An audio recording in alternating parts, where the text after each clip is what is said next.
Conflicto y crítica. El conflicto y la crítica son comunes en las iglesias. Son la opción elegida por Satanás para dañar los objetivos de la iglesia que ayudan a ganar almas y que las hacen crecer espiritualmente. Muchas veces hubo creyentes que permitieron a Satanás servirse de ellos. Al cultivar un espíritu de crítica y de maledicencia, de piedad farisaica y orgullosa, contristaron al Espíritu de Dios y demoraron considerablemente la obra de los mensajeros del Señor. ¿Cómo deben reaccionar los pastores a esto? ¿Ignorar los comentarios destructivos y desfavorables o se enfrentan a los acusadores que siembran el descontento? Gran parte de la crítica se debe a diferencias de opinión que involucran contraste de cultura y gustos estéticos o preferencias, cuando en realidad la comunión y la unidad de la iglesia son más importantes que cualquier preocupación periférica. Sujetándonos al yugo con Cristo, aprendiendo su mansedumbre y humildad, acortaremos muchos conflictos, porque cuando el enemigo se apresure cual río sobre nosotros, el Espíritu de Dios alzará su estandarte contra él. Peor que las quejas insignificantes es que los miembros de la iglesia critican injustamente a los pastores. No fue diferente para los apóstoles de Cristo. Tenían que soportar prejuicios y hasta odio. Pero pastor, no permitas que esto te lleve a la desesperación, el desánimo o la amargura. Solo considera las verdades, si las hay, pero pueden estar ocultas en estas críticas. Corrige tus caminos si es necesario y continúa, pero no participe de sus tonterías e ignora sus comentarios crueles. Nuestro amado Salvador nos enviará ayuda en el momento mismo en que la necesitemos. El camino al cielo quedó consagrado por sus pisadas. Cada esquina que hiere nuestros pies hirió también los suyos. Él cargó antes que nosotros la cruz que cada uno de nosotros ha de cargar. El Señor permite los conflictos con el fin de preparar al alma para la paz. Sin embargo, cuando las acusaciones falsas van más allá de un ataque personal contra el pastor e inhibe el avance del evangelio, es hora de actuar. Los constructores de la casa de Dios en los días de Nehemías trabajaban con una mano y sostenían un arma con la otra. Nehemías 4:17. Tu arma es enfrentar a tus acusadores y detenerlos en su camino. Pedirles una prueba, por lo general, los detendrá, porque su descontento generalmente se debe a chismes infundados. Querido pastor, dale gloria y honor a Dios defendiendo su causa. Luego continúa siendo como un constructor del templo, con fe firme y valor inquebrantable. Falta de compromiso. La apatía, la indiferencia y la falta de compromiso hacia lo que la iglesia es y lo que ésta espera de los creyentes a menudo representa un verdadero desafío para el ministerio y el liderazgo pastoral. Aunque el problema no puede ser generalizado, cuando no se percibe compromiso dentro de una congregación, puede generar mucho daño en la adoración, la comunión, el testimonio y el crecimiento de la iglesia. Considera y aprende de la iglesia primitiva en el libro de los Hechos. El secreto de su rápido crecimiento fue su compromiso unificado, lleno de espíritu y sin reservas con su Señor y su misión. Todos los creyentes se reunían en un mismo lugar y compartían todo lo que tenían. Adoraban juntos en el templo cada día.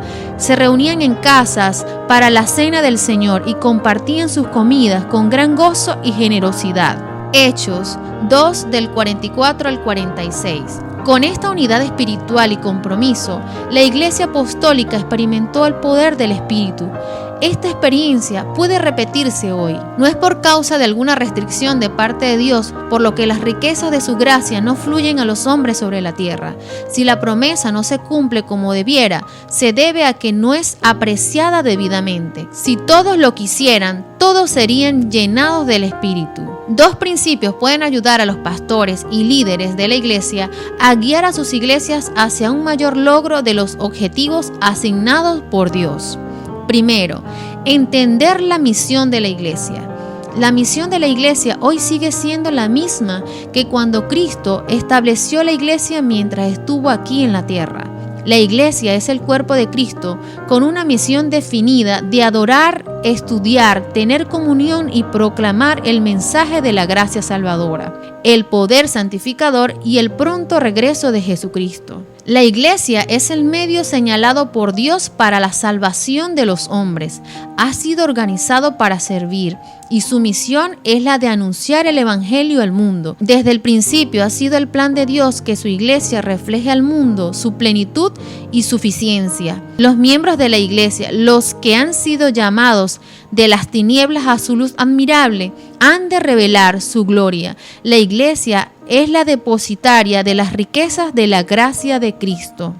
2. Comprende la filosofía del ministerio. Un conocimiento profundo de la filosofía bíblica del ministerio ayudará a los pastores y feligreses a comprender y participar plenamente en los diversos aspectos del ministerio. Se puede encontrar en varios lugares de las Escrituras, incluida la Gran Comisión. Por tanto, vayan y hagan discípulos de todas las naciones, bautizándolos en el nombre del Padre, del Hijo y del Espíritu Santo, enseñándoles a obedecer todo lo que les he mandado a ustedes, y les aseguro que estaré con ustedes siempre hasta el fin del mundo. Mateo 28, 19, 20. La comisión subraya 4 principios básicos del ministerio cristiano. Primero, los ministros son llamados en el nombre del Padre, del Hijo y del Espíritu Santo. El ministerio es la misión de toda la deidad. Mantienen su conexión vital con Dios a través del estudio de su palabra y la comunión constante en la oración. Segunda de Timoteo 2:15. Deben conocer personalmente al Señor de la cruz y la resurrección. Gálatas 6:14, Primera de Corintios 15:8. Sin una relación duradera con Jesús de corazón a corazón, de mente a mente, nadie puede formar parte de su ministerio. El compañerismo constante con Él es un prerequisito para los ministros que desean ser testigos activos y continuos de Jesús. Deben ser espirituales para recibir el poder del Espíritu Santo.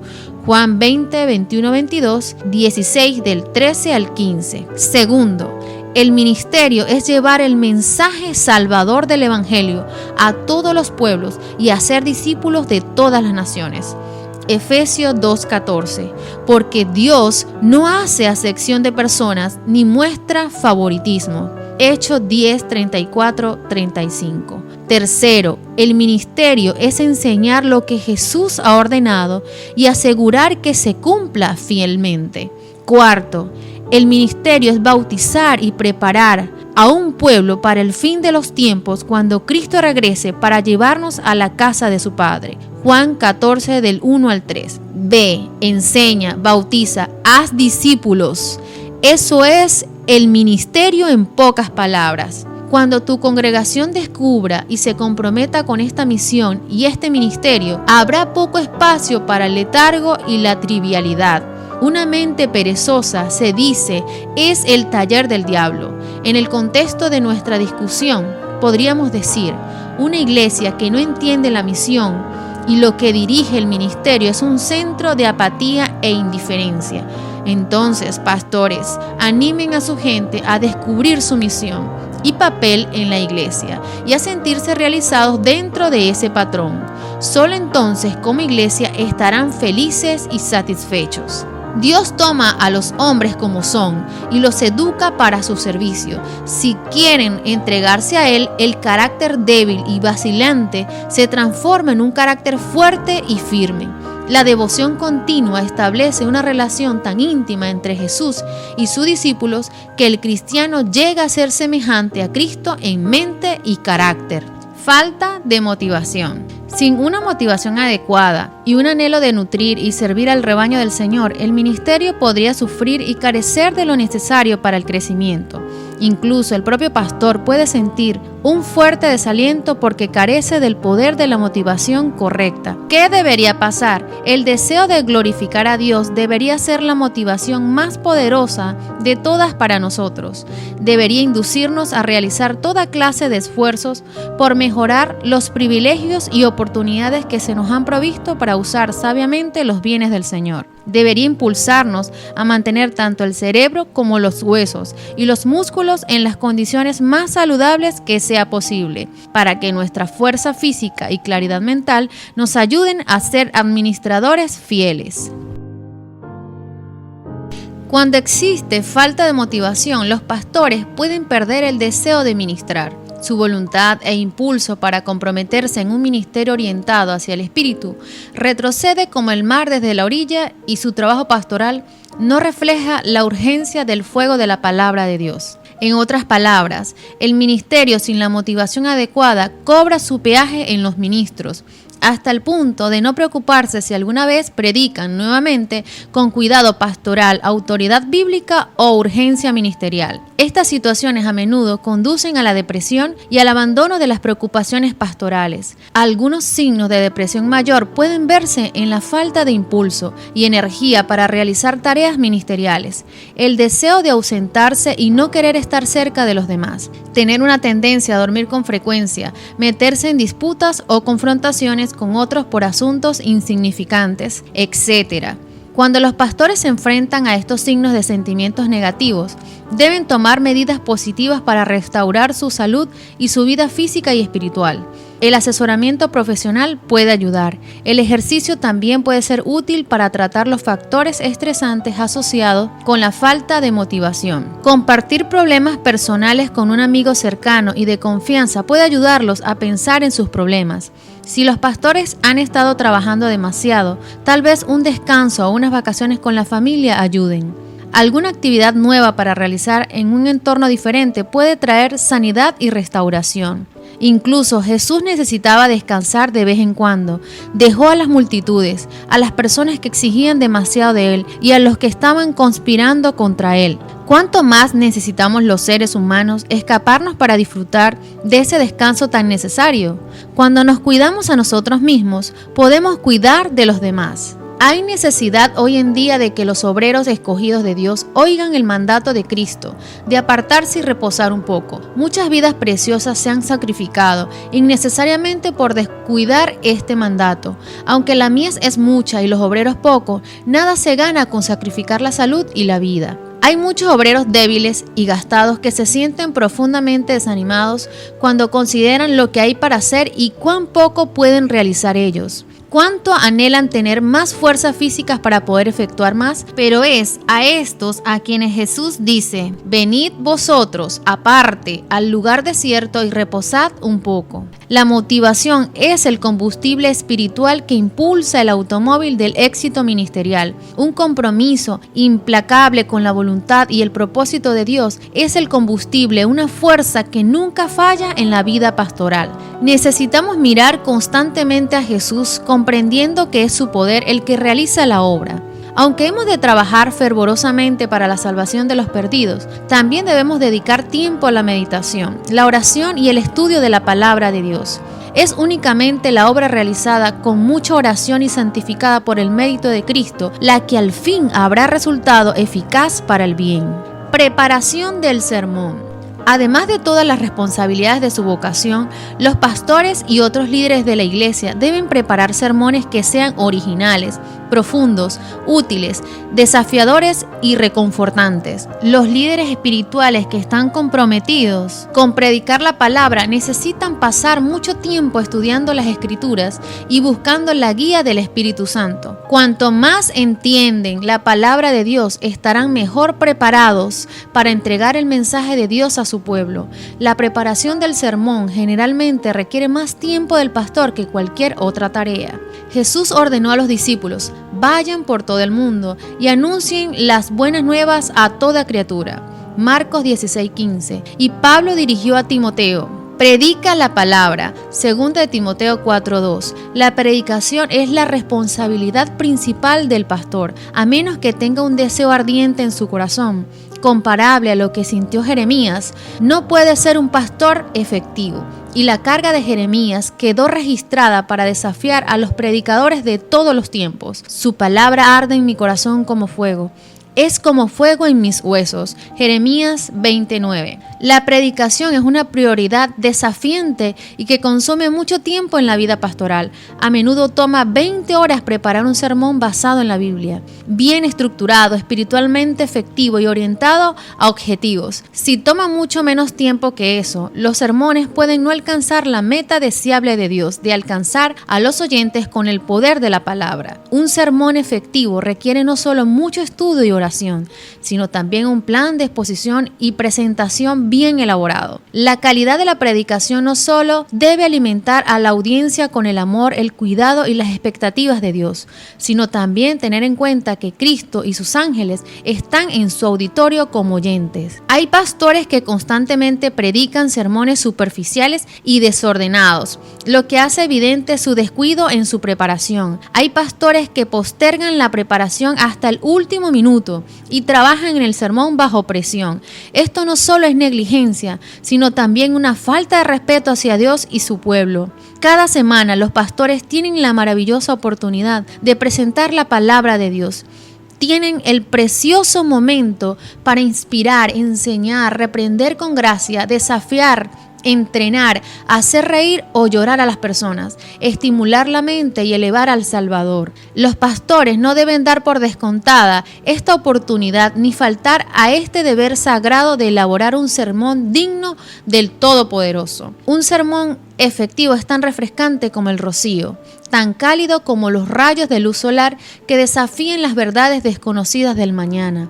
Investigar en internet o repetir el sermón de otra persona no es la manera de preparar un sermón. Solo cuando abras la palabra de Dios para estudiarla y meditar en ella encontrarás el mensaje para predicar, un mensaje que impactará a las almas y las impulsará a abandonar el pecado y rendirse a Cristo. Batallas espirituales. Al observar a Pedro, que desempeñaría un papel clave en la iglesia primitiva, Jesús dijo con tristeza y seguridad: Simón, Simón, mira que Satanás ha pedido zarandearlos a ustedes como si fueran trigo, pero yo he orado por ti para que no falle tu fe. Lucas 22, 31, 32. La estrategia magistral de Satanás es desalentar y arruinar la misión y la familia del pastor. Estos ataques debilitan o desacreditan la misión y el ministerio de la Iglesia de Dios. No es de extrañar que los pastores experimenten una tasa inusualmente alta de enfermedades relacionadas con el estrés, dificultades conyugales, conflictos con sus hijos, problemas financieros, etc. Unidos con Satanás en su rebeldía y arrojados del cielo con él, los espíritus malignos han sido desde entonces, en el curso de los siglos, sus cómplices en la guerra empezada contra la autoridad divina. Las Sagradas Escrituras nos hablan de su unión y de su gobierno, de sus diversas órdenes, de su inteligencia y astucia, como también de su propósito malévolos contra la paz y la felicidad de los hombres. Si bien estas conspiraciones satánicas no son exclusivas del ministerio, la tarea de brindar cuidado espiritual requiere que los pastores, los líderes de la iglesia y sus familias vivan con mayor precaución y estén espiritualmente alertas. Si los pastores no crecen constantemente hacia la madurez espiritual a través de la oración, el estudio de la palabra de Dios y el compañerismo constante con Dios, pueden convertirse en un blanco fácil para las trampas de Satanás. Si no tienen un interés constante en el crecimiento espiritual de sus hijos, también pueden guiarlos en un camino lejos del Señor. Si no invierten en la sana intimidad emocional y espiritual con sus cónyuges, ambos pueden alejarse de Dios, porque Él hace que ella languidezca de afecto, mientras que Él mismo deja abierta la puerta a una posible intimidad física inapropiada en otro lugar. Cuando un pastor no está atento a proteger su corazón, las alarmas espirituales comienzan a sonar. Es hora de arrancar los ojos para salvar el alma, al retirarse intencionalmente de la vista de la tentación. Es doloroso hacerlo cuando la naturaleza carnal se siente fuertemente atraída y comienza a gobernar. En efecto, se puede sentir un dolor profundo y miedo al alejarse de la lujuria, pero hay que hacerlo y en Cristo puede lograrse. Pastor, esto es crucial. Coloca límites para protegerte y evita arruinar tu vida y la de tus seres queridos. Los pastores son profesionales en cuidar de los demás y por lo tanto deben conocer los peligros de su propia falibilidad. Mantente fuerte en tu relación con Dios. Un pastor que está más enfocado en sus propios intereses que en los de Dios, que descuida su devoción personal y que confía en su propia fuerza y genio para descuidar a aquel que lo capacita, es un blanco fácil para la tentación de Satanás. Satanás puede jugar hábilmente el juego de la vida con muchas almas y trabaja en una forma solapada y engañosa para arruinar la fe de la gente en Dios y para desanimarla. Trabaja hoy como lo hizo en el cielo, para dividir al pueblo de Dios en la etapa final misma de la historia de este mundo. Procura crear disensión y hacer surgir contiendas y discusiones, y tratar de quitar, si es posible, los pilares antiguos de la verdad dados por Dios a su pueblo. El consejo de Pablo a un pastor joven, Timoteo, es oportuno. Fortalécete por la gracia que tenemos en Cristo Jesús. Segunda Timoteo 2:1. Como pastores debemos recordar que nuestra fuerza proviene del Señor, no de nosotros mismos, ni de lo que hemos logrado, ni en nuestra fortaleza intelectual, ni siquiera de nuestra comprensión de la doctrina de la vida y el deber cristianos. Todo esto es importante, pero ante todo debemos conocer a nuestro Señor de manera personal, íntima y continua. Apoyo eclesial. Muchos pastores informan que nunca escuchan de sus líderes eclesiales a menos que haya un problema o una queja. Si bien este puede ser el caso a veces, es bueno recordar que la preocupación principal de los líderes eclesiales es el bienestar del pastor, que a su vez beneficia la salud y el crecimiento de la iglesia. Por lo tanto, los pastores que atraviesan dificultades merecen tener un lugar seguro al que acudir en busca de ayuda. Los líderes eclesiales deben estar allí para alentar a los pastores en su ministerio, ya que son los mismos que aprobaron las credenciales ministeriales de los pastores. Entonces, ¿por qué los ministros no están acudiendo a sus líderes? Algunos pastores temen que lo que comparten no se mantenga confidencial. Otros no quieren dar la impresión de que están haciendo un mal trabajo o están desanimados. También pueden haber algunos que honestamente temen hablar con sus líderes sobre sus problemas profesionales y las tensiones que generan las relaciones interpersonales. ¿Y qué pasa si hay un problema de pecado? ¿Pueden los pastores hablar abiertamente con sus superiores al respecto sin el temor de ser castigados? Una relación sana entre los pastores y los administradores exige una comunicación cercana, confidente y de confianza. La iglesia está orientada a los laicos, pero esto no debe entenderse como falta de interés en el pastorado. Una congregación saludable, un pastor cariñoso y un liderazgo eclesial involucrado son esenciales para el buen nombre y el bienestar de la iglesia. Cualquier problema real o percibido debe ser visto y resuelto dentro de este trío espiritual. Abrazar los desafíos. Así como el fuego purifica, las situaciones difíciles nos desafían a actuar. El desaliento y las frustraciones pueden estimular el deseo de cambio y motivarnos a centrarnos en las soluciones. Cuando hacemos eso, los problemas comienzan a dar un respiro sobre nuestro espíritu.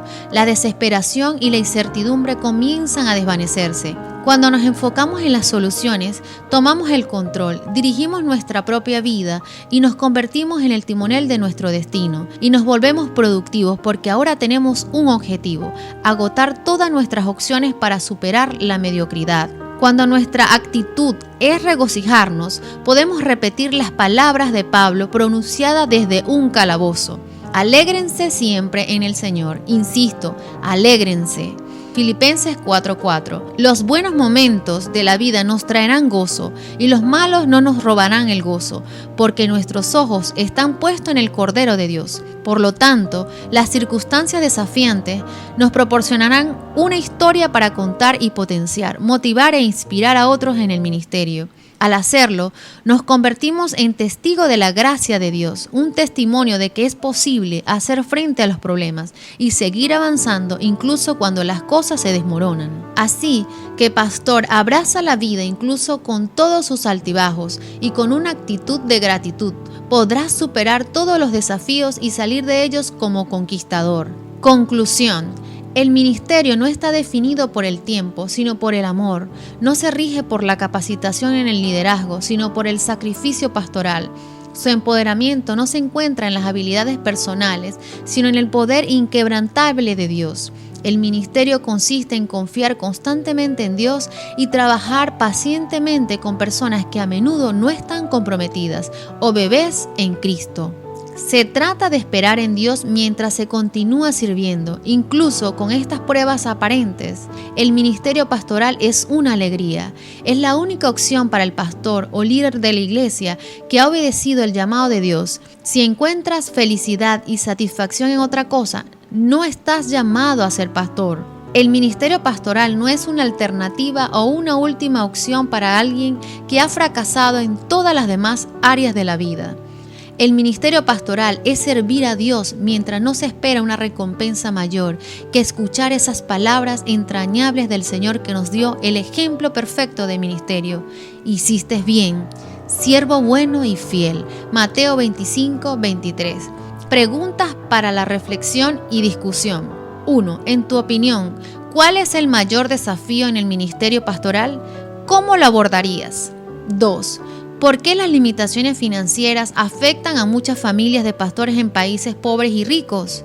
3. En tu opinión, ¿por qué algunos pastores y líderes de la iglesia descuidan a sus familias? 4. ¿Cómo puede un pastor o líder de la iglesia superar la falta de motivación en el ministerio? 5. ¿Qué significa tener una visión realista del ministerio?